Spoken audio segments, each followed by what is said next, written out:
Hello students, welcome to विद्यान पाठशाला make learning smart and easy class 8 science chapter 1। मैं रवि कुमार साव। आज chapter 1 crop production and management के part 2 जो सारे टॉपिक्स लास्ट क्लास के बाद बचे हुए थे वो आज मैं डिस्कस करने वाला हूँ। तो जो सारे टॉपिक आज मैं डिस्कस करने वाला हूँ उसमें पहला ही है इरिगेशन, सोर्स ऑफ इरिगेशन, फिर traditional method of irrigation, modern method of irrigation, protection from weeds and pests, harvesting, storage food from animals. तो इरिगेशन क्या है? The supply of water to crops at regular interval is called irrigation. Water को crop तक supply करना ही हो गया irrigation. तो ये डिपेंड करता है, इसके टाइम और फ्रीक्वेंसी डिपेंड करता है क्रॉप के ऊपर, सॉइल के ऊपर और सीजन के ऊपर। एक्चुअली में इरिगेशन जिस जगह में होता है उस जगह के खूब क्लोजली पानी मौजूद ना भी हो, तो उसके लिए पानी को एक्सेस करने के लिए बहुत सारे मेथड को यूज़ किया जाता है, बहुत सारे सोर्स को यूज़ किया जाता है। वो डिपेंड करते हैं अवेलेबिलिटी के ऊपर और एक्सेस के ऊपर। जैसे कि सोर्स ऑफ इरिगेशन, तो इरिगेशन के सोर्स क्या क्या हो सकते हैं? जैसे कि वेल हो सकते हैं, ट्यूबवेल हो सकते हैं, पॉन्ड्स हो सकते हैं, लेक्स हो सकते हैं, रिवर, डैम, कैनल्स। तो ये सारे ही सोर्स ऑफ इरिगेशन हो सकते हैं। नेक्स्ट हम लोग जानेंगे मेथड ऑफ इरिगेशन। तो मेथड ऑफ इरिगेशन को method of irrigation is classified into two types, traditional methods and modern methods. तो ट्रेडिशनल मेथड्स में है मोट या pulley system, chain pump system, ढेकली, राहत। और मॉडर्न मेथड में है स्प्रिंकलर सिस्टम और ड्रिप सिस्टम। तो ये सारे मेथड्स के बारे में डिस्कशन पढ़ेंगे। नेक्स्ट तो पहला ही है ट्रेडिशनल मेथड ऑफ इरिगेशन। तो ट्रेडिशनल मेथड ऑफ इरिगेशन में मोट और पुली सिस्टम। तो इसमें पहला ही है, it involves pulling water from a well और other water sources to water crop. It is time consuming process and not efficient. तो पानी को कुएं से निकाल के क्रॉप्स तक पहुंचाने का ही प्रोसेस को कहते हैं मोट या पुली सिस्टम। इसमें एक रस्सी को या रोप को एक वी आकृति खंबे से बांधा जाता है और उसे टाना जाता है जिससे पानी बाहर में आ जाए। उसके बाद उस पानी को खेत में, फील्ड में डाला जाता है। उसके बाद चेन पंप क्या? It uses a round metal disc. इसमें एक राउंड मेटल डिस्क का यूज़ किया जाता है जो लंबे चेन से बंधा हुआ रहता है। इस चेन के साथ में ही वाटर कंटेनर रहता है जो वाटर सोर्सेज से पानी को ला के वो जिसके सामने एक जो देख रहे हैं आप पीले रंग का जो कंटेनर है उसमें डाला जाता है। तो उसके स्लोप के ऊपर डिपेंड करते हुए, डायरेक्शन को डिपेंड करते हुए वो फिर फील्ड तक पहुंच जाता है वो पानी को। तो ये जो सिस्टम है इसे कहते हैं चेन पंप सिस्टम। इसके बाद पढ़ेंगे ढेकली के बारे में। ढेकली क्या है? ढेकली भी एक सिस्टम है जिससे पानी को कुएं से या रिवर सोर्सेस, वाटर सोर्सेस से निकाल के डायरेक्ट फील्ड में जो डालने का जो प्रोसेस है उसे ही कहते हैं ढेकली। तो इसमें ये नॉर्मल प्रोसेस है, कुएं से नॉर्मल जैसे रस्सी से पानी निकाला जाता है वही सिस्टम है। उसके बाद राहत, इसमें देख सकते हैं आप ये काव जो है ये एक बीम के साथ बंधा हुआ है। इसके सर्कुलर घूमने के साथ साथ ये जो चरखा है ये भी घूमता है। तो इसमें जो बकेट लगा हुआ है साइड में वो भी वाटर सोर्सेस में जाते हैं। तो वो वाटर सोर्सेस से वाटर को निकाल के सर्कुलर उसको फिर ऊपर जो आने का टाइम में ये टिल्ट होता है। टिल्ट होने के साथ साथ इसमें पानी एक कंटेनर में, नीचे जो एक कंटेनर है उसमें गिर जाता है।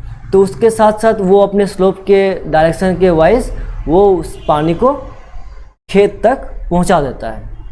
नेक्स्ट हम लोग पढ़ेंगे मॉडर्न मेथड ऑफ इरिगेशन के बारे में। मॉडर्न मेथड ऑफ इरिगेशन में पहला ही है स्प्रिंकलर सिस्टम। तो इसमें क्या है? In this system many pipes having rotating nozzle are joint to main pipes at regular interval. Water is sprinkled from the nozzle as rain. तो इसमें क्या होता है? बहुत सारे पाइप्स को खेत में, फील्ड में लगाया जाता है जो वाटर के कनेक्शन से जोड़ा जाता है। वो मोटर के साथ से जोड़ा जाता है, पानी को उस पाइप तक पहुंचाया जाता है और हर एक पाइप में नोज़ल लगा हुआ रहता है। वो नोज़ल फुहारे की तरह या बरसात में जैसे पानी गिरते हैं उस जैसा ही पानी को हर क्रॉप्स में पहुंचाया जाता है। तो ये मॉडर्न सिस्टम है जिसे स्प्रिंकलर सिस्टम कहते हैं। नेक्स्ट पढ़ेंगे ड्रिप सिस्टम के बारे में।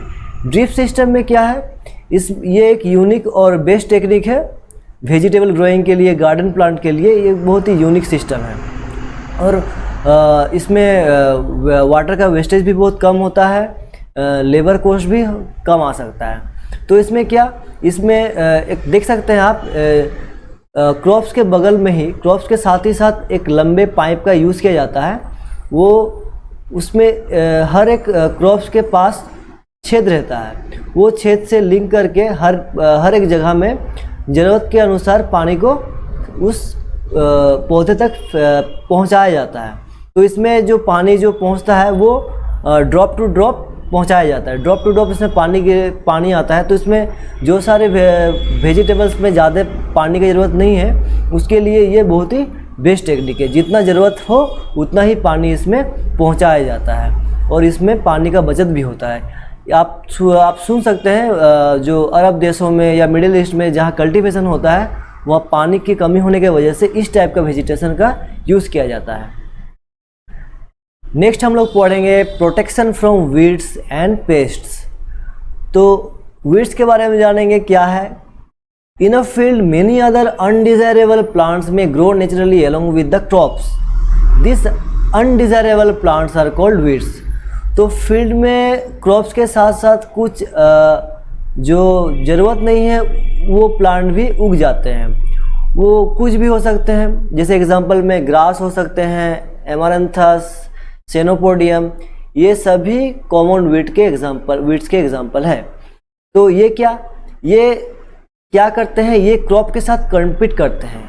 ये जो वहाँ पे क्रॉप है उसके साथ साथ में वो भी light, nutrients, water, air, space जो भी है वो लेने की कोशिश करते हैं। इससे क्या होता है, इससे जो क्रॉप का प्रोडक्शन है उसमें क्रॉप्स का जो न्यूट्रिएंट मिलने का ज़रूरत है उसमें कमी आती है। इसमें क्रॉप्स में कुछ इम्पैक्ट भी पड़ सकता है। इसके लिए ये वीड्स कल्टीवेशन के लिए बढ़िया नहीं भी बोल सकते हैं। तो इसे क्या करते हैं, इसको हटाने का भी कुछ प्रोसेस है। तो removal of weeds are called weeding. इसको हटाने का जो प्रोसेस है उसे ही कहते हैं weeding. This are also controlled by using certain chemical called weedicide. आप देख रहे हैं ये स्प्रे, कुछ स्प्रे का यूज़ करके भी इसको हटाया जाता है, केमिकल का यूज़ करके हटाया जाता है। इसको कहते हैं वीडिसाइड्स। और इसके अलावा भी मैनुअल वीडिंग है। तो मैनुअल वीडिंग मतलब ह्यूमन का द्वारा ही अगर वीडिंग किया जाए, अगर वो वीड्स को हटाया जाए बाय अपरूटिंग और cutting them from the ground, तो इसे कहेंगे मैनुअल वीडिंग। इसको खुरपा के यूज़ से किया जाता है। कुछ वीडिसाइड के एग्जांपल है जैसे कि डालापोन, मेटालाक्लोर, सीमाजीन एट्सेट्रा। इसके बाद पेस्ट क्या है, पेस्ट्स के बारे में जानेंगे। द ऑर्गेनिज्म दैट डैमेज और attack crops plants are called pest. तो जो सारे ऑर्गेनिज्म क्रॉप्स को डैमेज कर सकते हैं, अटैक कर सकते हैं, तो उसे पेस्ट कहते हैं। ये क्या हो सकते हैं, ये इंसेक्ट भी हो सकते हैं, स्मॉल एनिमल भी हो सकते हैं, बर्ड्स भी हो सकते हैं। उसके बाद some chemical are used to kill organism for the protection of crop. This chemical are called pesticide. तो कुछ इंसेक्ट होते हैं जो फसल को क्षति पहुंचाते हैं, जिससे डैमेज होता है। तो उससे बचाने के लिए कुछ केमिकल का यूज़ किया जाता है। जैसे आप देख सकते हैं यहाँ स्प्रे का यूज़ करके वो जो पेस्ट्स है उसे मारा भी जाता है। तो इसे कहते हैं पेस्टिसाइड। तो इसे नॉर्मली स्प्रेयर का यूज़ करके ही इसे किया जाता है। The pesticide are also spread with a sprayer. इसके एग्जाम्पल, पेस्टिसाइड्स के कुछ एग्जाम्पल है जैसे कि ये सल्फ़र हो सकते हैं फंगिसाइड के रूप में। फंगिसाइड, इसको फंगिसाइड कहते हैं फंगस को हटाने के लिए। एंडोसल्फन इंसेक्टिसाइड है, इंसेक्ट को मारने के लिए या हटाने के लिए। और साइपरमेथ्रिन, ये भी इंसेक्टिसाइड है, इंसेक्ट को हटाने के लिए या फिर मारने के लिए। नेक्स्ट हम लोग पढ़ेंगे हार्वेस्टिंग। तो the cutting of crop after it is mature is called harvesting. Crops का मैच्योर होने के बाद जब वो उसमें जो फल, जो फ्रूट्स होते हैं, जो क्रॉप्स होते हैं, वो जब हो जाते हैं, जब उसको कंज्यूम का टाइम आ जाता है, तो उसे काटना पड़ता है, उसको काट के हम लोग जो हम लोग को ज़रूरी क्रॉप्स है वो हम लोग ले लेते हैं। तो इस सिस्टम को ही कहते हैं हार्वेस्टिंग। मेनली अगर बोले तो the cutting of crop after it is mature is called harvesting. In India harvesting is done by sickle और हार्वेस्टर। तो इंडिया में सिकल जो है वो जिसे कास्ता भी कहा जाता है, तो उससे हार्वेस्ट किया जाता है ज़्यादातर। और भी कुछ प्रोसेस है हार्वेस्टिंग के, उसके बारे में पढ़ेंगे। तो इसके बाद हम लोग पढ़ते हैं the process of separating grain from the harvesting stock is called threshing. तो जिस प्रोसेस से क्रॉप से ग्रेन को अलग किया जाता है या स्टॉक से अलग किया जाता है, इसे कहते हैं थ्रेसिंग। फिर कॉम्बाइन, कॉम्बाइन किसे कहते हैं? कॉम्बाइन का यूज़ मशीन से होता है। ये आप सेकेंड इमेज में आप देख सकते हैं, इसमें आप देख सकते हैं। तो इसमें क्या, by the help of machine it is used which is in fact a harvester as well as thresher. तो इससे क्या, ये कॉम्बाइनली दोनों काम में आता है। इससे हार्वेस्टिंग भी किया जाता है और थ्रेसिंग भी किया जाता है। मतलब फसल की कटाई भी होती है और फसल से ग्रेन को अलग भी किया जाता है। तो ये दोनों कॉम्बिनेशन को एक साथ में कहा जाता है कॉम्बाइन। उसके बाद पढ़ते हैं विनोइंग के बारे में। विनोइंग एक प्रोसेस है जिस प्रोसेस के द्वारा चेफ मीन्स जो ग्रेन के जो क्या बोलते हैं, जो खोसा होता है, मतलब जो छिलका होता है, उसे ग्रेन से अलग किया जाता है। तो जिस प्रोसेस से इसे अलग किया जाता है तो उसे कहते हैं विनोइंग। और इस प्रोसेस से अगर ग्रेन्स में पेस्ट भी हो तो उसे भी हटाया जाता है। ग्रेन को सॉर्टेड किया जाता है, उसको बाछा जाता है। जो अच्छा क्वालिटी का जो ग्रेन होता है उससे एक जगह किया जाता है। तो इस प्रोसेस को हम लोग विनोइंग कह सकते हैं। हार्वेस्ट फेस्टिवल, तो हार्वेस्ट फेस्टिवल के बारे में पढ़ेंगे। तो हार्वेस्ट एक, जब हार्वेस्ट का पीरियड आता है तो वो हर एक किसान के लिए, हर एक आदमी के लिए वो खुशी का टाइम होता है। The harvest period bring lot of excitement and Joy all over the India. At that time farmer enjoy the sense of joy and happiness of producing crop by their hard work। तो farmers अपने hard work के द्वारा जो crop का production करते हैं तो उसे जब खेत से जब अपने घर तक लाया जाता है, उसको कंज्यूम करने के लिए हो या हर एक देशवासी तक पहुंचाने के लिए हो तो ये एक खुशी का टाइम है। इसे हम लोग एक फेस्टिवल के रूप में मनाते हैं। Man and women celebrate it with great enthusiasm. तो हर एक व्यक्ति, हर एक आदमी औरत इसे बहुत लगाव से इसे सेलिब्रेट करते हैं। तो इस तरह हर एक राज्य में और हर एक जगह में अलग अलग नाम से ये परिचित है। जैसे साउथ में हार्वेस्ट फेस्टिवल को पोंगल कहा जाता है, पंजाब में बैसाखी। इस तरह होली है, दिवाली है, नवान्य वेस्ट बंगाल के लिए एक फेस्टिवल है, हार्वेस्ट फेस्टिवल है। बिहू आसाम के लिए है। तो इस चित्र में आप देख सकते हैं ये पोंगल का फेस्टिवल हो गया, ये सिख का बैसाखी फेस्टिवल हो गया, ये बंगाली वेस्ट बंगाल का नवान्य हो गया, ये आसाम में बिहू। तो इस टाइम में वो लोग बहुत सारे तरीके से अपने ये फेस्टिवल को मनाते हैं। नेक्स्ट हम लोग पढ़ेंगे स्टोरेज के बारे में। तो स्टोरेज क्या है? तो proper storage of grain is very important. मतलब ग्रेन को कटाई करने के बाद, हार्वेस्टिंग के बाद उसे संभाल के रखना भी बहुत ज़रूरी है। आप लोगों को पता है कि अगर ग्रेन को इस तरह ही छोड़ दिया जाए, उसे अगर अच्छा से स्टोर नहीं किया जाए तो उसमें इंसेक्ट या पेस्ट, उसमें बहुत सारे ऑर्गेनिज्म लग सकते हैं जिससे ग्रेन को डैमेज कर सकते हैं। तो इसके कुछ प्रॉपर फंक्शन है, प्रॉपर वे है स्टोर करने के। तो इसे हम लोग स्टोरेज बोल सकते हैं। तो farmer store grain in jute bags. तो जूट बैग में इसे स्टोर करते हैं फार्मर। और large scale storage of grain is done in silos.